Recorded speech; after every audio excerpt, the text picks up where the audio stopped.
Boa noite, a paz do Senhor para todos os irmãos. Para os que não me conhecem, eu me chamo Edson e eu gostaria de fazer esse vídeo com o objetivo de esclarecer algumas coisas relacionadas aos chamados desigrejados. E nós sabemos que as pessoas, por falta de conhecimento, atribuem várias coisas aos desigrejados, aos chamados desigrejados. Por exemplo, existem dois grupos. Existe um grupo que dizem que ser igreja é fazer qualquer ajuntamento, assim, por exemplo, numa rodada de pizza, num café, um shopping. Eles não trazem consigo a liturgia que os irmãos fazem lá no templo. Mas existem outro grupo que também, de forma injusta, é chamado de desigrejado. Eles trazem consigo a liturgia. Esses irmãos, eles congregam no lar, eles se reúnem no lar, eles trazem consigo toda a liturgia, eles fazem o culto direitinho, saem para evangelizar. Nos seus trabalhos eles estão ali sempre falando da palavra de Deus. Eles conservam o testemunho verdadeiramente como cristãos.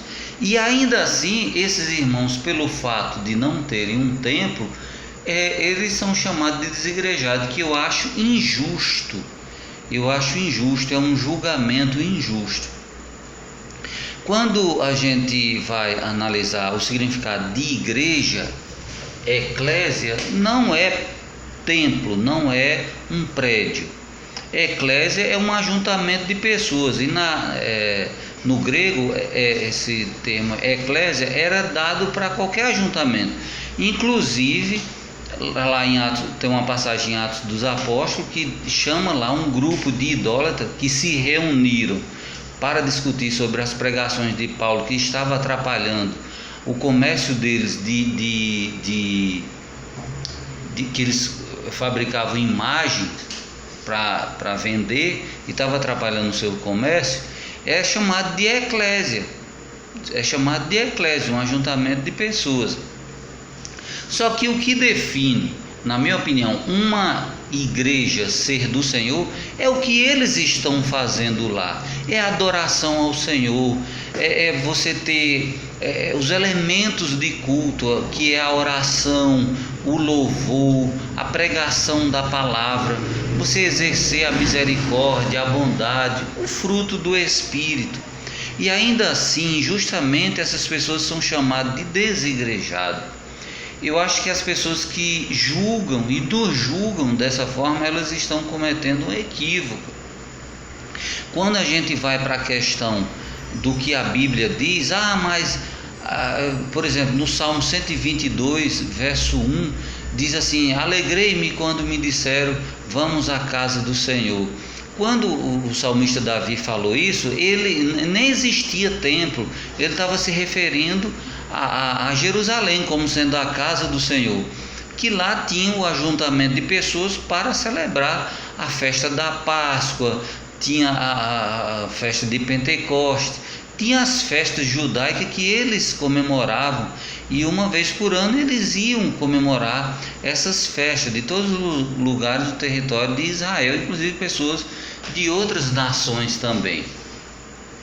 E também analisar só a questão do Antigo Testamento, como dizendo que ali é um modelo para dizer que os cristãos precisam ter um templo para congregar. Eu acho que é você analisar a história, só uma parte da história, porque quando nós vamos para o Novo Testamento, que é aquela mulher, naquela conversa que Jesus tem com a mulher samaritana, e ela diz assim: Senhor, nossos pais disseram que era para adorar nesse monte, mas os dizem que é em Jerusalém o lugar. Onde é o lugar que se deve adorar? E o Senhor disse: nem nesse monte, nem em Jerusalém, mas virá a hora, e a hora é, em que os verdadeiros adoradores adorarão o Pai em espírito e em verdade. E são esses que o Pai procura para ser os seus adoradores. E aí, quando a gente vai analisar Paulo, nas cartas de Paulo, por exemplo, da carta de Paulo a Filemon, capítulo 1, verso 2, faz menção da igreja. Por exemplo, aqui, deixa eu ler aqui o versículo, diz assim: a igreja que se reúne em sua casa. Na casa de quem? De Filemon.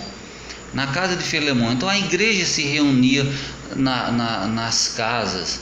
Elas congregavam nas casas dos irmãos.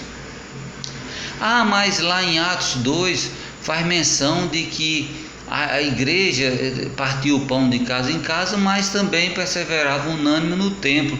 Sim, é verdade, ia para o templo. Que templo? Não era um templo cristão, era um templo judaico. Eles iam lá para pregar o evangelho, para falar da palavra de Deus. Que inclusive os cristãos, por um certo tempo, eles ainda estavam ligados às práticas judaicas, nós sabemos, mas cada vez mais os cristãos foram se separando daquele sistema judaico e foram caminhando numa direção de acordo com uma vida realmente cristã, separada do judaísmo. Então, a minha opinião, baseada nas Sagradas Escrituras, é que, lógico, se você faz parte de uma denominação na qual existe um templo para congregar, você vai ter o ajuntamento no templo, porque os irmãos não estão reunidos lá. Como é que você vai se reunir em casa se o grupo em que você faz parte se reúne no templo? Não faz sentido. Mas se você faz parte de um grupo, onde esse grupo achou melhor congregar no lar, é muito mais econômico, o calor dos irmãos é muito mais forte no lar, uma quantidade menor de pessoas também, a gente vê que é bem melhor congregar no lar.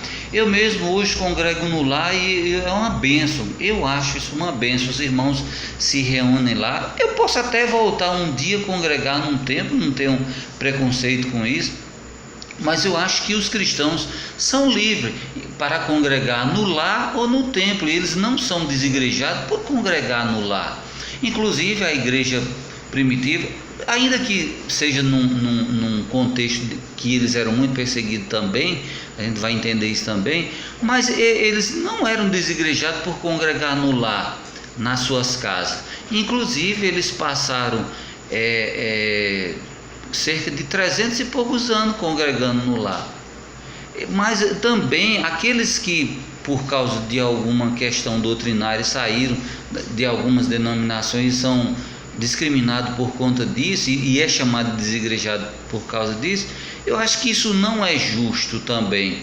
Porque se você for analisar as denominações que existem hoje, um dia elas não saíram também de um sistema, de uma outra denominação que elas faziam parte.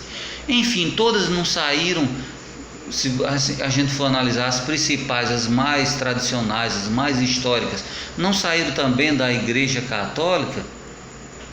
E eles saíram por quê? Porque eles entendem que a autoridade tem para fazer a obra do Senhor toda pessoa convertida, todo cristão convertido, verdadeiramente convertido, vai fazer os sacramentos do Senhor, vai fazer os sacramentos, o batismo, a ceia. Lógico que tem que ser uma pessoa esclarecida, entendida da palavra de Deus. Eles não são desigrejados. Certo que não receberam a autoridade da denominação, assim também como não receberam a autoridade da Igreja Católica, pelo contrário, foi excomungado. Lutero foi excomungado. Os reformadores foram excomungados por ter saído da Igreja Católica. E por que esses que saem das denominações também poderiam ser excomungados? Quando a gente vai analisar lá, se não me engano, em Marcos, aonde dois dos apóstolos vê um homem expulsando demônio em nome do Senhor Jesus, e por estar fazendo isso, ele diz: você tem que nos seguir. E o homem disse: eu não quero seguir. E ele leva o relatório para Cristo, e Jesus diz assim: olha, não proibais, porque não há quem faça essas coisas em meu nome, não há quem faça essas coisas em meu nome e depois venha falar mal de nós. Então Jesus disse que não era para proibir, e disse que quem desse um copo de água fria por ser um dos meus pequeninos não ficaria sem a sua recompensa. Então hoje a gente vê isso. Eu acho que as pessoas não entenderam, pessoas que agem dessa forma talvez não entendeu como funciona o reino de Deus, que é muito mais abrangente, que usa pessoas simples e humildes para pregar o evangelho. Então esse é o meu entendimento, e depois que eu passei a ter esse entendimento, eu vivo muito mais liberto, mais livre, não para pecar, mas para viver a minha fé em Jesus Cristo. Eu escolhi congregar assim, porque eu acho muito burocrático hoje as denominações, que muitas vezes funciona até no modelo de uma empresa, um CNPJ, prestando relatórios, dizendo o que você fez. Então, não estou aqui dizendo que tem que sair lá do templo. O meu objetivo não é, mas é esclarecer algumas coisas. Então, eu hoje estou feliz e tenho minha convicção em Jesus Cristo, que estou salvo em Cristo Jesus, e eu acho que tem muitos irmãos também se fortalecendo muito nessa forma de congregar. Que Deus nos abençoe.